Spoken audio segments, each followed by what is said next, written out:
Imagine you're sitting in a busy London job interview. You confidently say, "I work in marketing and I love the creative process," but it comes out sounding very American. The interviewer smiles politely, but you notice a tiny hesitation. Or picture this. You're in a crowded café in central London and you order a bottle of water. The barista looks a bit confused and brings you something else entirely. These small pronunciation moments can make you feel a bit self-conscious, can't they? Hi everyone, I'm your friendly British English teacher from Zen English Podcast. Welcome to this in-depth masterclass, British versus American pronunciation. Everything you need to sound much more natural, confident and professional when speaking English in the UK. Today we're going to take our time and explore this topic properly. By the end of this long video, you will understand the biggest sound differences, know exactly how to fix common mistakes, and be able to practice real British pronunciation in everyday situations like offices, cafes, universities, and phone calls. If you're preparing for IELTS, moving to the UK for work or study, or simply want to chat with British friends without your accent giving you away, this video is for you. Stick with me. We'll go step by step with lots of examples, practice pauses, and real conversations. Let's make your English sound properly British.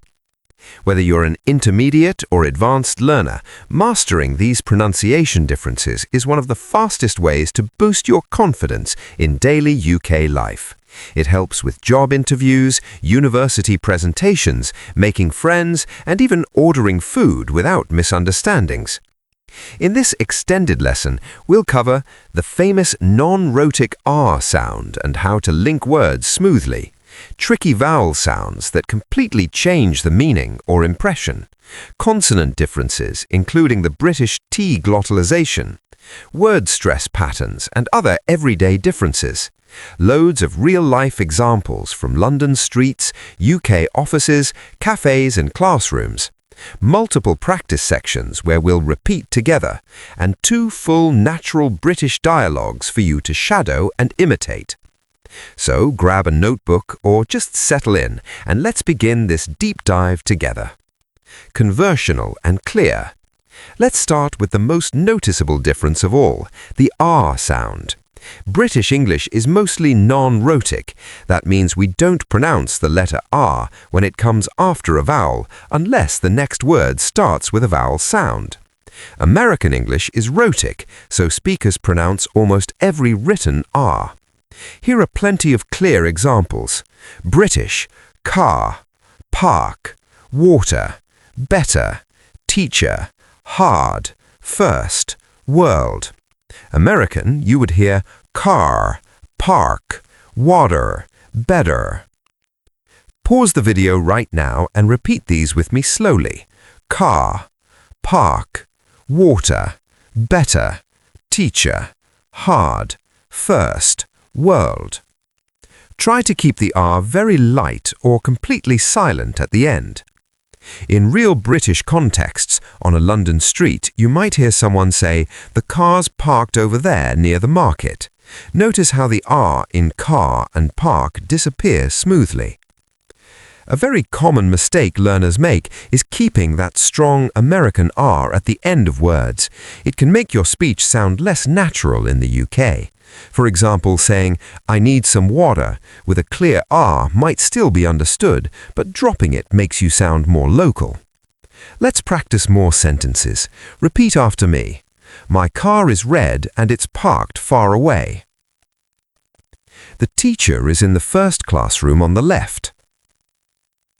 How did that feel?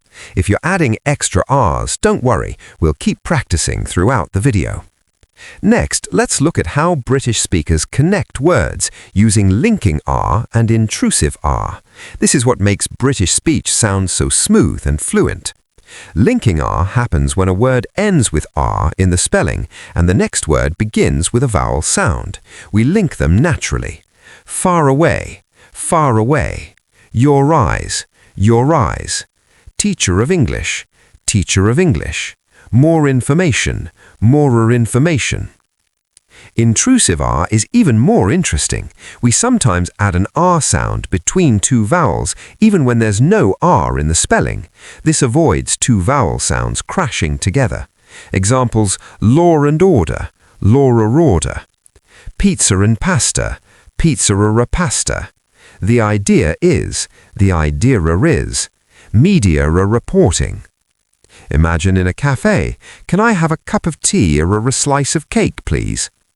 Now pause and try these with me. The idea-a is brilliant. Law-a-order is important. This linking makes your speech flow beautifully.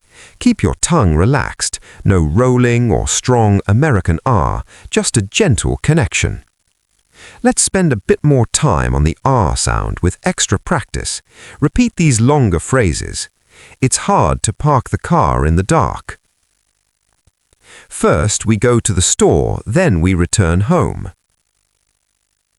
The world is full of wonder and adventure. Helpful. If you find it tricky, record yourself and compare with a British speaker. The goal is smoothness, not perfection on day one. Energetic transition.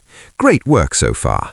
Now let's move on to vowel sounds. These are where many learners notice the biggest differences and where small changes can make a huge impact on how British you sound. First, the famous bath vowel. Words like bath, dance, class, can't, past, half, after. Example: rather. In British English, we use a long open R sound. Bath, dance, can't, past. In American, it's usually a short, flat R, like in cat, bath. In an office meeting in UK, you might hear, "We can't finish the task by 3:30. We need more time." Notice the long R in can't, half, and past. Another important one is the lot vowel. Hot, lot, coffee, shop, lost, want. British short rounded lip sound R. Hot, coffee, lost. American wider unrounded R sound. Café example: it's too hot for another coffee today. Now the nurse vowel. Bird, nurse, world, first, early, learn. British long smooth sound without any R. Bird, nurse, world. American R-colored sound. University classroom. The world is changing fast and we need to learn new skills early. Helpful correction. Many students keep the American short A in bath or add a strong R to bird. These small habits can make your accent sound mixed. Let's correct that together. Say it with energy and clear pronunciation. Repeat after me slowly. I can't dance in the bath because it's too hot. The nurse learned about the world in her first class. We lost the lot after 8:30. Let's do even more vowel practice. Try these sentences. After class, I want a glass of water and some pasta. My father laughs at the past stories from his childhood. Pause. How was that? Comment below which vowel you found trickiest.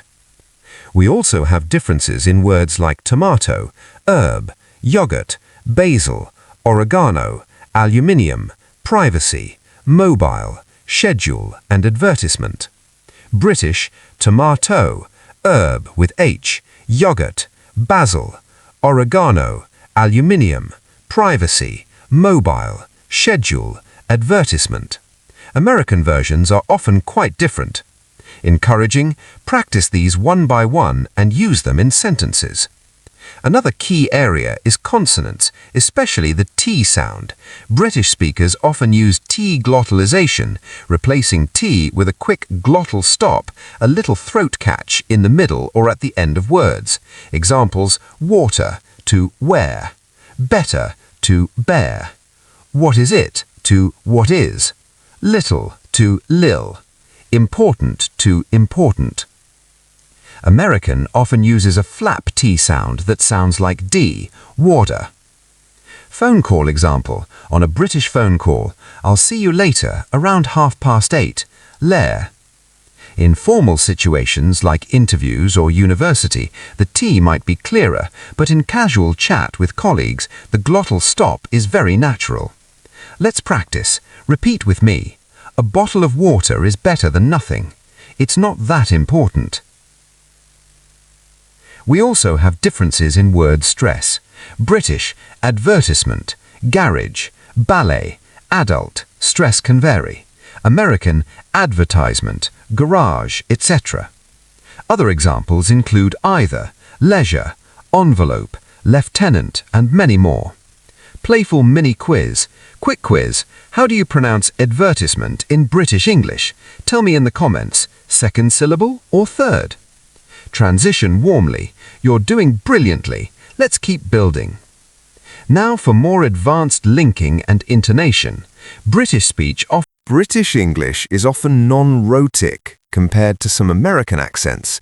Practice rising and falling tones in questions and statements. Example question in a café. Would you like tea or coffee? Statement. I'd like a flat white, please. Let's do extended repetition practice. I'll say a group of sentences, then you repeat. Group 1. R focus. The car is far from the park. Her teacher works harder than before. First we order water, then we start the work. Group 2. Vowel focus. I can't dance at the class because it's too hot. We lost half the lot after the past event. The nurse learned early about the world. Group 3. Mixed with glottal T. A little bit of water is better in hot weather. What is it that you want to eat later? Take your time with each group. Pause as much as you need. Let's explore even more specific word pairs that often confuse learners. Schedule. British schedule versus American schedule. Issue. British issue versus American issue. Progress. British progress versus American progress. Tuesday, new, new. British Tuesday, new versus American Tuesday, new. Vitamin. British vitamin versus American vitamin. In real context, in a university seminar, the schedule for the new project shows good progress on the issue. Practice that full sentence. Now it's time for our first full real-life dialogue. This is a natural conversation between two colleagues meeting in a London café after a long day at the office. Hi Tom, sorry I'm a bit late. The tube was absolutely packed this evening. No worries at all. I've just ordered a flat white. What are you having? Oh, a cup of tea and maybe a slice of cake. It's been one of those days, hasn't it? Tell me about it. The boss wants the full report by 5:30 tomorrow. We can't miss that deadline again. I know. The data's all there, but I still need to check the figures properly. Fancy another coffee? Go on then. Make it 2 sugars this time. By the way, did you see the new advertisement for the project? Yes, the one with the garage in the background. It looked quite good, actually. Now, pause the video, listen once more, then repeat each line after me. Focus on dropping the R's, using the long R in can't and hearth, and adding smooth linking where it feels natural. Imagine you're actually in a busy Pret-a-Manger or Costa Coffee in central London. Let's shadow it again, slowly, line by line. After some more practice, here's our second extended dialogue. This one mixes a university setting and a quick office phone call. Dialogue 2. University and office mix. Excuse me, Professor, could you explain the schedule for next week's seminar again? Of course. We'll start at 9:30 and finish around 4. Don't forget to bring your notes on the world economy. Brilliant, thank you. I can't wait to discuss the new research. Later, on phone with colleague. Hi Alex, it's Alex here. Sorry to call so late. Hi Alex, no problem. What's up? The team needs the latest data by tomorrow morning. Is that still possible? It should be fine. I'll send it first thing. The figures look much better than last month. That's great news. See you in the office then. Cheers. Pause for extended practice. Repeat both dialogues multiple times. First listen, then shadow sentence by sentence, and finally try saying them from memory. This is excellent speaking practice for real UK life. Recap section. Warm and clear. Slower pace. Let's take a moment to recap everything we've covered today in this long lesson. Key points to remember. British English is mostly non-rhotic. Drop the R after vowels unless linking to another vowel. Use linking R and intrusive R to make your speech flow naturally and sound fluent. Practice the long R sound in bath words: bath, dance, can't, past, half, class. Use the lot rounded sound in hot, coffee, lost, want. Keep the nurse vowel smooth without a strong R: bird, nurse, world, first. Feel comfortable with light glottal stops for T in water, better, little. And always remember, linking words smoothly is what makes British English sound so connected.